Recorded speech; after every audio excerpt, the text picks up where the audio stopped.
السلام علیکم friends defence updates میں چین کے HQ-19 میزائل ڈیفینس سسٹم کے بعد ایک اور ایڈوانس سسٹم کی چائنیز آرمڈ فورسز کی سروس میں موجودگی کی تصدیق کی خبر پر بات کریں گے۔ پاکستان میں اٹالین شپ کی آمد، ایران کے موساد ہیڈ کوارٹر پر سٹرائکس، شمالی کوریا اور فلپین سمیت دیگر اہم بین الاقوامی دفاعی خبریں بھی اس ویڈیو میں شامل ہوں گی۔ So let's start.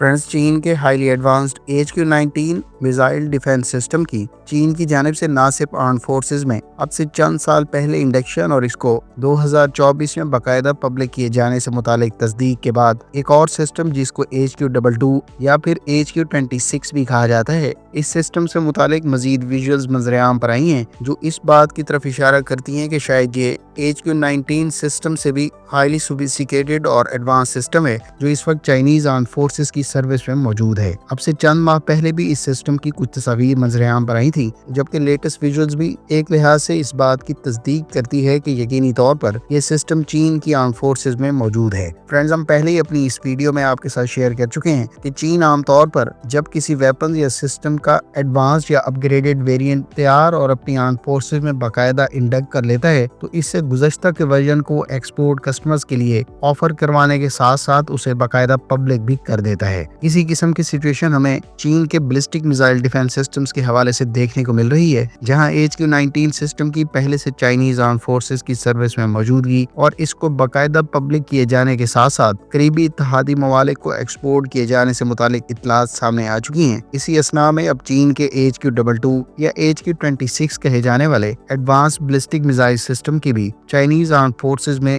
موجودگی سے متعلق کچھ تصاویر سامنے آئی ہیں، جبکہ یہ سسٹم یقینی طور پر انٹر کانٹیننٹل بیلسٹک میزائلز اور لانگ رینج بیلسٹک میزائلز کو انٹرسیپٹ کرنے کے لیے تیار کیا گیا ہے، جو اس قسم کے تھریٹس کو مڈ کورس یا پھر بوسٹ فیز میں انٹرسیپٹ کر سکتا ہے۔ اس سسٹم سے متعلق صلاحیتوں کو لے کر زیادہ تر تفصیلات کلاسیفائڈ ہیں، تاہم یہ سسٹم یقینی طور پر HQ-19 سے بھی ایک قدم آگے کی صلاحیت رکھتا ہے اور یہ اب چین کے لیئرڈ ایئر ڈیفنس نظام کا حصہ ہے، جس میں بیلسٹک میزائل ڈیفنس سسٹم سے متعلق HQ-19 کے علاوہ اب اس HQ-22 یا HQ-26 کہے جانے والے سسٹم کا بھی استعمال کیا جا رہا ہے۔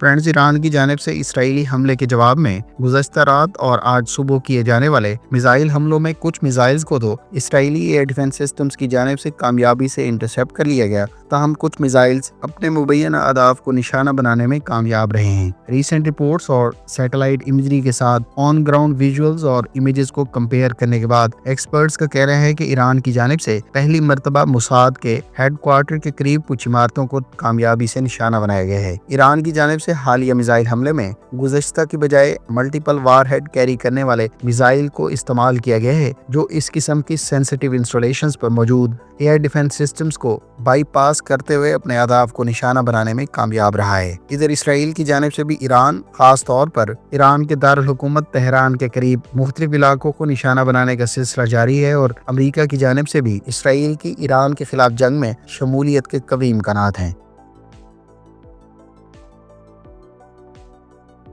Friends, south Korean company Hyundai heavy industries کی جانب سے فلپینز کی نیوی کے لیے آرڈر کی جانے والی 6 آف شور پٹرول ویسلز کے سلسلے کی پہلی شپ کو باقاعدہ لانچ کر دیا گیا ہے۔ فلپینز کی نیوی کے لیے ٹوٹل $570 ملین سے زائد کی لاگت سے 2400 ٹن ڈسپلیسمنٹ رکھنے والی ٹوٹل 6 آف شور پٹرول ویسلز کورین کمپنی سے آرڈر کی گئی تھی، جبکہ اس سلسلے کی تمام شپس فلپینز کی نیوی کو 2028 تک ڈلیور کی جانی ہیں۔ یہ شپ 94.4 میٹرز کی لینتھ اور 2400 ٹن کی ڈسپلیسمنٹ کے ساتھ میکسیمم 22 ناٹس کی سپیڈ سے کروز کرتے ہوئے 5500 ناٹیکل مائلز کی رینج رکھتی ہے۔ ان آف شور پٹرول ویسلز کو ایک 76 ملی میٹر کی مین گن کے علاوہ 2 30 ملی میٹر کی گنز اور UAV یا ہیلی کاپٹر کے آپریشن کے لیے ڈیک موجود ہوگا۔ ہنڈائی ہیوی انڈسٹریز کی جانب سے اس سے پہلے بھی 2 فریگیٹس فلپینز کو 2016 میں ڈلیور کی گئی تھی، جبکہ فلپینز نے 2 مزید کاربیٹس کے سلسلے میں بھی ہنڈائی ہیوی انڈسٹریز کو کانٹریکٹ اوارڈ کیا تھا۔